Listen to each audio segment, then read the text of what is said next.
รถจอแม่แต่แม่ก็ท่านี่เอาหนังไอ้ตอมบุญแม่ตอดับไปดิยังไม่เห็นรถจอแม่แต่ยังช่วยโยนนมได้ขนมกระตรอไอ้แม่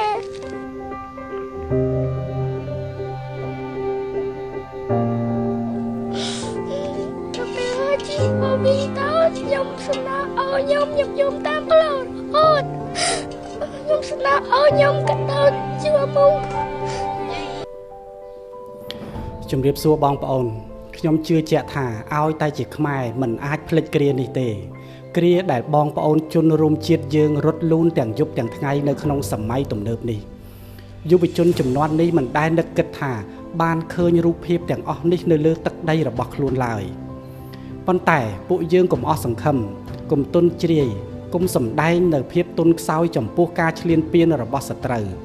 កុំបន្ទោសសកលលោកដែលប្រងើយកន្តើយនឹងការឈឺចាប់របស់យើង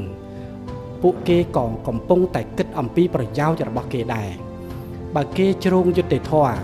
តើពួកគេនឹងប្រឈមមុខជាមួយនឹងបញ្ហាអ្វីខ្លះកម្ពុជាដឹងច្បាស់ហើយក៏មិនបន្ទោសពួកគេមិនគុំគួនកម្ពុជានៅតែជាមិត្តជាមួយនឹងបណ្ដាប្រទេសទាំងអស់នៅលើសកលលោក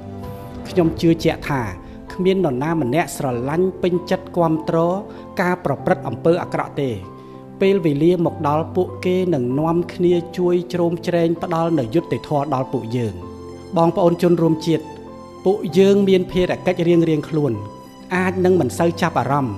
ឬក៏ភ្លេចគិតដានប្រវត្តិសាស្ត្រដែលសត្រូវជាប់របងធ្លាប់បានសាងវិនាសកម្មនៅលើទឹកដីរបស់យើងច្រើនលើកច្រើនសារឥឡូវនេះពួកគេបានមករំលឹកយើងម្ដងទៀតម្ដងនេះខ្មែរ17លាននាក់បានរួបរวมគ្នាអរគុណដែលពួកអ្នកធ្វើឲ្យយើងយល់អំពីតម្លៃនៃសេចក្តីស្រឡាញ់ចំពោះជាតិមាតុភូមិនិងបង្កើនស្មារតីប្រុងប្រយ័ត្នខ្ពស់អរគុណដែលធ្វើឲ្យពួកយើងងាកមកគាំទ្រសេដ្ឋកិច្ចក្នុងស្រុកអរគុណដែលអ្នកផ្ដល់ឱកាសឲ្យពួកយើងបកអាក្រាតអ្នកនៅចំពោះមុខពិភពលោក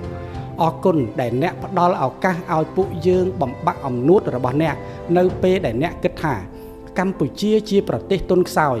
អន់ថយគ្មានការអភិវឌ្ឍអាចគៀបសង្កត់ពេលណាក៏បានមាក់ងាយកងទ័ពនិងសពាវុធកម្ពុជាថាជាយុទ្ធោបករណ៍អេតចាយចាត់ទុកកម្ពុជាជាកូនក្មេងដែលរំខានដល់ខ្លួនហើយខ្លួនចង់ខោកក្បាលកម្ពុជាពេលណាក៏បានប្រទេសណាដែលមើលស្រាលប្រទេសដទៃតែងតែប្រឈមមុខនឹងផលវិបាកផ្ទាល់ខ្លួនដោយសារតែការបរាជ័យនិងការបាត់បង់កេរ្តិ៍ឈ្មោះជាក់ជាមិនខានសូមបងប្អូនប្រជាពលរដ្ឋមានការប្រុងប្រយ័ត្នចំពោះព័ត៌មានคล้ายៗដែលជាសង្គ្រាមចិត្តសាស្ត្ររបស់ជនឈ្លានពាននិងបន្តគាំទ្រវីរៈកងទ័ពជួយជនភៀសសឹកឈរក្នុងជំហររឹងមាំជាមួយរាជរដ្ឋាភិបាលដើម្បីរុញជនឈ្លានពានឲ្យទទួលយកនៅបទឧក្រិដ្ឋសង្គ្រាមដែលខ្លួនបានឈ្លានពានមកលើអធិបតេយ្យភាពកម្ពុជាទាំងកំរោលនេះ